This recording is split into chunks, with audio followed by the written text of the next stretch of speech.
안녕하세요 여러분, 도키아뮤직입니다. 어제 FOMC 회의가 있었고 결과는 서프라이즈였습니다. 우선 24년 금리의 중간값은 이렇게 5.1%에서 오히려 4.6%로 낮아졌고요. 2025년은 3.9%에서 3.6%로 떨어졌고 26년은 2.9% 그대로 유지되었고 롱거런의 경우는 2.5%로 마찬가지로 그대로 유지가 되었습니다. 중립금리 쪽은 심지어 하락했는데요. 2.5에서 3.3%의 범위가 오히려 2.5에서 3.0%로 하락하면서 연준은 인플레이션에 관해서 긍정적인 뷰를 갖고 있음을 실질적으로 보여준 것입니다. 연준 의장의 기자회견과 함께 3월달에 금리 인하를 할 누적 확률은 무려 104%로 이 정도면 시장은 무조건 이번 3월달에는 금리 인하를 할 것이다 라고 바라보고 있는 것입니다. 누적이 아닌 3월 자체적으로만 보면은 86.7%이고요.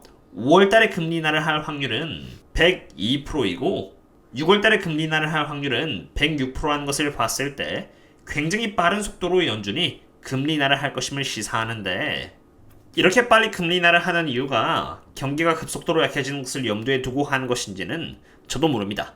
물론 이번 FOMC 회의에서 적어도 지금 기준에서는 경기 침체가 올 확률은 적다라고 보고 있다고 말을 했습니다. 그리고 저 또한 저희 멤버십분들 상으로 매일 원유 쪽 펀더멘탈을 업데이트 드리고 있는 투자자로서 경기 침체를 우려할 정도로 수요가 그렇게 약하지 않습니다. 이것은 크랙 스프레드라고 해서 정제 마진인데 만약 정말 경기 침체가 올 것 같았으면은 경제에 매우 민감한 가솔린이나 항공유 그리고 증류와 같은 수요가 가장 먼저 민감하게 반응을 했을 것입니다. 만약 제가 방금 말한 자원에 대한 수요가 떨어졌다면은 당연히 원유를 가솔린과 항공유 그리고 증류로 전환하는 마진율이 급속도로 하락했을 것인데 보시면 전혀 그렇지가 않으며 오히려 반등을 하고 있습니다. 바로 이러한 이유에서 저는 경기 침체를 보고 있지 않으며 공급 쪽만 잘 컨트롤해준다면은 원유 섹터는 그렇게 나쁘지 않을 것이라고 보면서 원유에 대한 비관론이 팽배해질 때 저는 계속 대응을 하면서 준비를 하고 있었고 어제 연준 의장 파월의 소프트 랜딩 발언 덕분에 꽤나 아웃퍼폼하는 모습을 보여주었습니다. 저는 개인적으로 소프트 랜딩이 어려울 것이라고 보고 있습니다만 그럼에도 불구하고 만약 파월이 그런 자신감을 내비쳐준다면은 성장주가 아니라 가치주를 미리 모아놨던 제 입장에서는 나쁠 것은 없습니다. 저는 이미 12월 2일날 이렇게 유튜브에다가 살아나는 가치주라는 이름으로 선행 분석을 해서 성장주가 아니라 가치주가 올라갈 폭이 굉장히 많으며 가치주에 투자를 한다면은 수익 기회는 차고 넘칠 것이라고 1차적으로 분석을 드렸고요. 물론 12월 2일을 기준으로 해서 이미 가치주들의 이러한 종목들은 20% 넘게 올랐는데 가치주에 대한 분석은 이미 제가 여기 7월달과 9월달에 저평가라는 이유로 이렇게 한 차례씩 올렸었고요. 12월 2일에 이어서 12월 3일에는 팔로우업 분석으로서 돈의 흐름이 점점 성장주에서 가치주로 가고 있다라고 조금 더 자세히 분석을 드렸습니다. 그리고 이번 FOMC 연준 의장 덕분에 그 흐름은 계속 이어지고 있습니다. 분자에 있는 SPYG는 성장주 ETF이고요. 분모에 있는 SPYV는 가치주 ETF인데 3월달에 SVB 뱅크런 덕분에 돈의 흐름이 특히나 금융 섹터에서 빅테크로 몰리면서 성장주들이 몰려있는 SPYG가 급등을 했고요. 그에 따라서 3월달을 시작으로 해서 이렇게 본격적으로 오르기 시작했습니다. 그러나 그 과정에서 헤드앤숄더를 만들었고 여기 넥라인이 깨지면서 더 하락을 하였는데 이러한 흐름은 분모에 있는 가치주가 오르고 분자에 있는 성장주가 언더퍼폼함에 따라서 생기는 현상입니다. 그럼 이제 이 대목에서 더 내려갔냐 마느냐인데 우선 가치주가 많이 오름에 따라서 여기 저항선을 찍었고요. RSI는 이렇게 30 언더를 찍었기 때문에 단기적 반등이 있을 수 있습니다. 하지만 연준 의장 파월이 소프트 랜딩에 대한 자신감을 내비추었기 때문에 정말 연준 의장 파월의 말이 맞다면은 장기적으로는 빅테크로 몰린 돈은 성장주에 쓸 필요가 없고요. 다시 가치주로 돌아올 수 있는 것입니다. 그럼 어떤 가치주로 돌아오느냐가 중요한 관건인데요. 그중 하나가 바로 금융 섹터입니다. 분자는 바로 기술주인 XLK ETF이고요. 여기 분모는 금융 섹터의 ETF인 XLF인데요. 보시면은 약 3월 12일쯤에 SVB 뱅크런이 터지고 3월달 시작으로 해서 경기 침체를 두려워한 나머지 금융 섹터에 있었던 돈들은 대부분 다 재무제표가 탄탄한 빅테크 쪽으로 도망치면서 XLK가 급등을 하였고요. 그 과정에서 이렇게 XLK, XLF 차트는 급등을 하였습니다. 이렇게 급등을 한 이유는 XLF에서 돈이 빠져나가면서 XLF가 떨어지고 그 돈이 그대로 XLK로 잡히면서 이렇게 급등을 한 것입니다. 그런데 연준 의장이 소프트 랜딩에 대한 자신감을 보여주었고 경기 침체는 적어도 아직까지 가능성은 적다라고 말을 하면서 더 이상 두려워했던 돈들이 XLK에 있을 필요성이 떨어졌습니다. 그 이유에서 XLK, XLF 차트는 여기 이러한 상승 트렌드를 이탈한 상태이고요. 지금의 위치는 역사적으로 가장 높은 구간에 있는지라 계속해서 돈이 XLK에서 XLF로 이동해도 전혀 이상하지 않은 것입니다. 특히나 빅테크는 고평가이고 금융섹터는 지금 저평가입니다. 정말 소프트 랜딩이 가능하고 경기 침체 가능성은 적다라는 가정하에서 제가 저희 멤버십 분들께 산주적으로 공유드린 저평가 주식은 바로 KRE인 S&P Regional Banking ETF입니다. 이러한 ETF의 구성 현황을 보시면은 이렇게 Western Alliance Bancorp부터 해가지고 Truist Financial, First Horizontal, M&T Bancorp 등 중소형 은행주들이 굉장히 많이 있음을 볼 수 있습니다.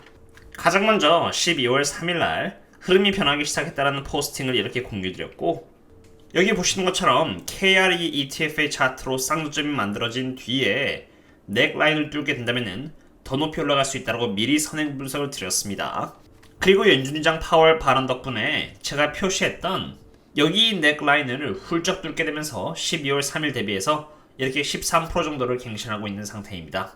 이처럼 멤버십분들 상으로는 매크로와 여러 섹터들과의 상관관계 그리고 이러한 기술적 분석까지 더해서 오를 가능성이 높은 종목들을 공유드리고 있고요.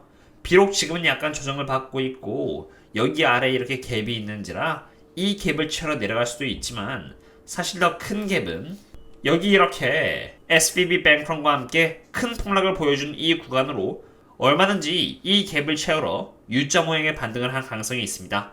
특히나 XLK와 XLF의 이러한 차트를 봤을 때 너무나도 많은 돈이 금융 섹터에서 XLK로 빠진 만큼 어느 정도 돌아온다고 해도 이상할 것은 없으며 그 과정에서 다시 KRE가 어느 정도 반등을 할 수 있을 것이라고 보고 있습니다. 정말 성장주에서 가치 쪽으로 흐름이 뒤바뀌고 있는지 확인을 하기 위해서 이렇게 주도주 섹터 로테이션 현황을 보도록 하겠습니다. 이 지표는 제가 저희 멤버십 분들께는 매일매일 공유드리고 있는 지표인데요. 우선 가장 먼저 이렇게 빠른 속도로 임프루빙해서 레깅 쪽으로 하락하고 있었던 에너지 섹터가 소프트 랜딩의 발언과 함께 이렇게 방향을 약간 바꿔서 임프루빙 쪽에 자리 잡은 상태입니다.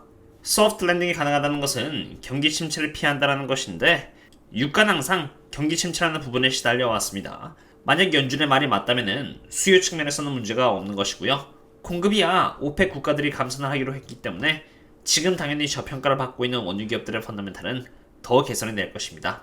그리고 그 다음은 바로 여기 테크 섹터인데 테크 섹터의 흐름을 보시면은 이렇게 위크닝 쪽에서 여기 레깅 쪽으로 넘어갔습니다.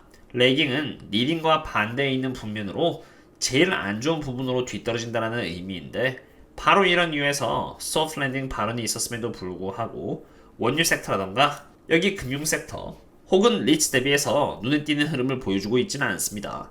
만약 테크 섹터가 여기 레깅 쪽에서 계속 머문다면은 조정은 불가피합니다.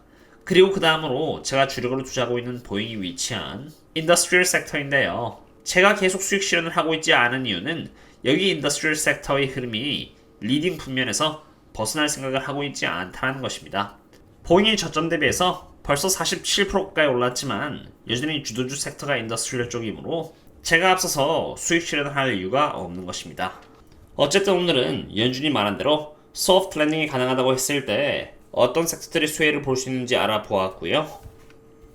방금 연준 존 윌리엄스는 또 연준이 금리 인하에 대해서 이야기를 하고 있지 않다라고 말을 하면서 연준 의장이 말하는 것과 반대되는 의견을 냈는데 한때 금리가 인하될 확률이 3월달 누적 기준으로 100%가 넘었지만 순식간에 이렇게 84%로 하락을 했고요. 3월달까지 이러한 흐름이 어떻게 바뀔지는 모르겠지만 앞으로도 꾸준히 데이터를 기반으로 해서 저평가 기업들을 발굴해서 공유를 드리도록 하겠습니다. 사실 정말 중요한 것은 실적 대비 저평가인 종목을 찾아서 투자를 하고 시세 차익을 내는 것이기 때문입니다. 그리고 말씀드린 김에 이렇게 카페에서는 제가 저평가 종목을 대상으로 분석을 드리고 있는데요. 멤버십 분들 대상으로는 제가 미국 주식을 대상으로 의뢰를 받고 있고요. 한국 주식을 대상으로는 멤버십이 아니신 분들 대상으로도 의뢰를 받아서 답변을 드리고 있으니 많은 이용 부탁드립니다. 오늘의 분석은 여기까지 하도록 하고요. 그럼 다음에 또 다른 분석 공지 찾도록 하겠습니다. 그럼 다음에 또 만나요. See you later.